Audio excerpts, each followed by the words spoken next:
Friedrich Engels, As Guerras Camponesas na Alemanha. Capítulo 7. As consequências das guerras camponesas. Com a retirada de Geismar para o território veneziano, chegara a seu fim o último ato da guerra camponesa. Em toda parte, os trabalhadores do campo estavam de novo submetidos ao domínio dos senhores eclesiásticos, nobres e patrícios, que não respeitaram os tratados que em algumas partes haviam firmado. Os antigos fardos foram aumentados pelas enormes indenizações cujo pagamento os vencedores impuseram aos vencidos. A mais grandiosa tentativa revolucionária do povo alemão terminou por uma derrota vergonhosa e uma opressão redobrada. Mas não foi a repressão do movimento que tanto agravou a situação da classe camponesa, pois, antes da guerra, a nobreza, os príncipes e os padres já tiravam de seus vassalos o que lhes era materialmente possível tirar. Naquela época, a participação do camponês alemão no produto de seu trabalho era igual à do proletariado de nossos dias, limitando-se, portanto, ao mínimo de meios de subsistência indispensável à sua própria manutenção e perpetuação da classe. De maneira geral, não foi possível uma maior exploração. Muitos camponeses médios estavam arruinados. Um sem número de rendeiros tivera de passar à servidão.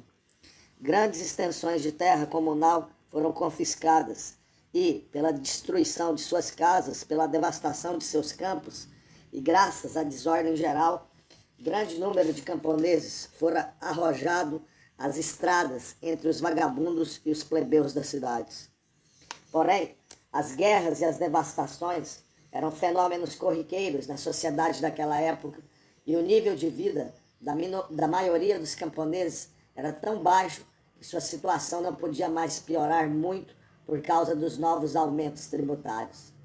As guerras religiosas que se seguiram e, por fim, a Guerra dos 30 Anos, com suas incessantes devastações e matanças em massa, foram para os camponeses golpe muito mais duro do que a própria guerra camponesa.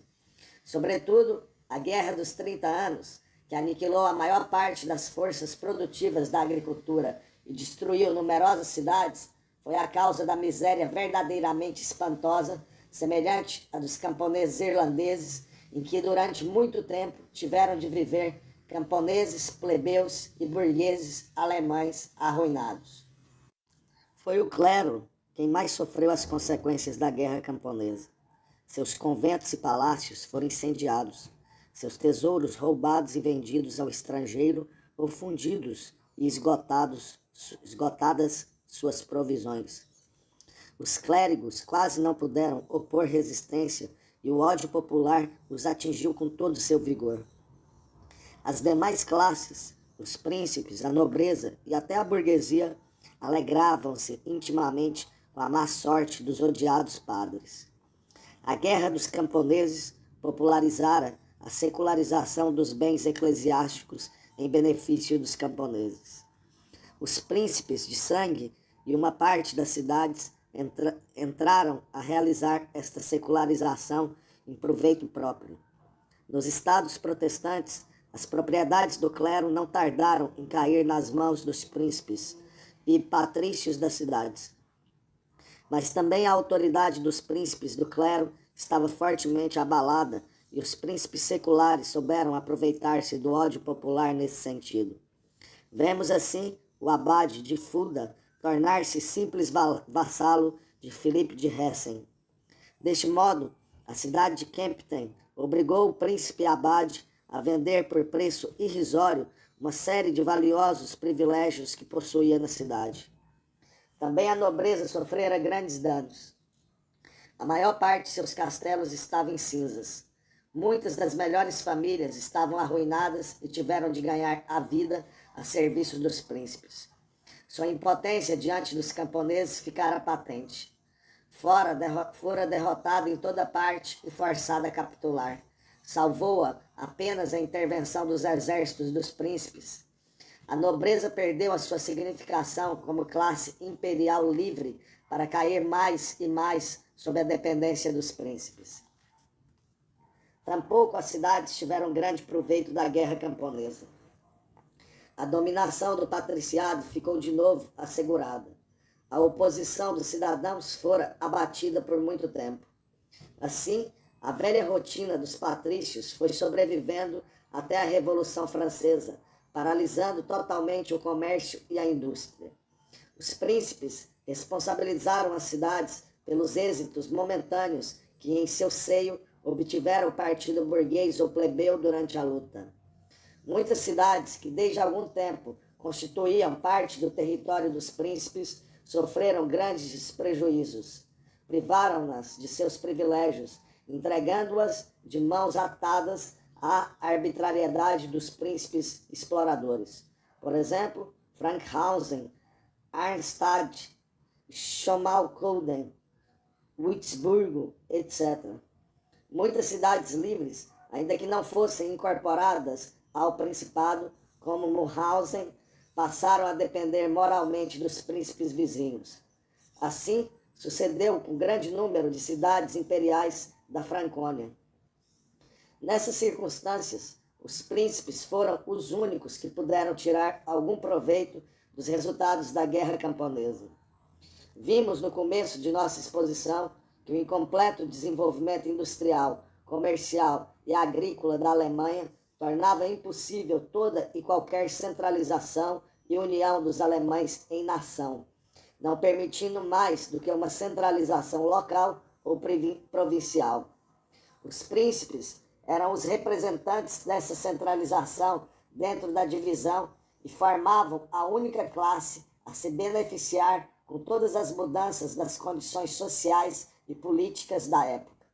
O nível alcançado pela Alemanha era tão baixo e tão desigual o desenvolvimento das diferentes províncias que, junto aos principados seculares, ainda podiam subsistir soberanias eclesiásticas, cidades republicanas e condes e barões independentes. Não obstante, a evolução tendia, se bem que lenta e penosamente, para a centralização provincial, quer dizer, para a subordinação das demais classes à dos príncipes. Eles, por conseguinte, eram os únicos que podiam ganhar alguma coisa na guerra dos camponeses, e assim aconteceu. Ganharam não apenas relativamente por debilitar-se seus rivais, o clero, a nobreza e as cidades, como também por arrebanhar os mais ricos despojos. Os bens eclesiásticos foram secularizados em seu benefício. A parte da nobreza mais ou menos arruinada teve de ir se acolhendo sob sua soberania. As indenizações das cidades e dos camponeses vieram aumentar-lhes as rendas. Além disso, a oportunidade de praticar suas operações financeiras prediletas aumentaram de maneira insólita ao desaparecer grande quantidade de privilégios das cidades. O principal efeito das guerras camponesas foi aguçar e consolidar a divisão política da Alemanha, esta mesma divisão que havia sido a causa de seu fracasso. Vimos que a Alemanha estava não apenas dividida numa porção de províncias independentes e totalmente estranhas umas às outras, como também que em cada província a nação se dividia em numerosas classes e frações de classes.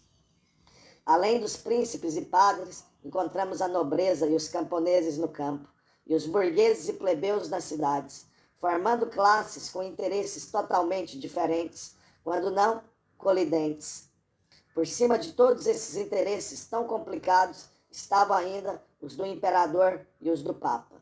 Vimos como todas essas tendências chegaram, por fim, se bem que de maneira lenta, incompleta e desigual, a formar três grandes grupos. Vimos que, apesar de existirem esses grupos, cuja formação tanto trabalho custara, cada classe se opunha à evolução nacional determinada pelas condições da época.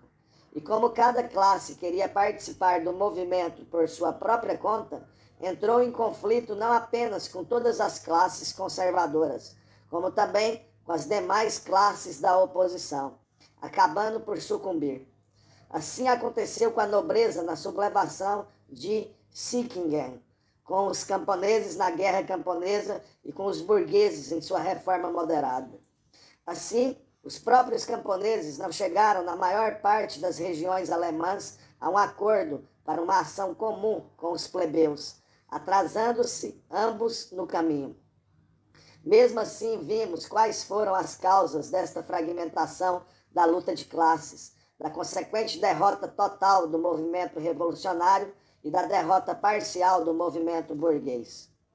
A exposição precedente deve ter demonstrado a todos que a divisão local e provincial e o particularismo local e provincial fizeram naufragar todo o movimento. Ter-se-á visto como nem os camponeses, nem os burgueses, nem os plebeus chegaram à unidade de ação em toda a nação.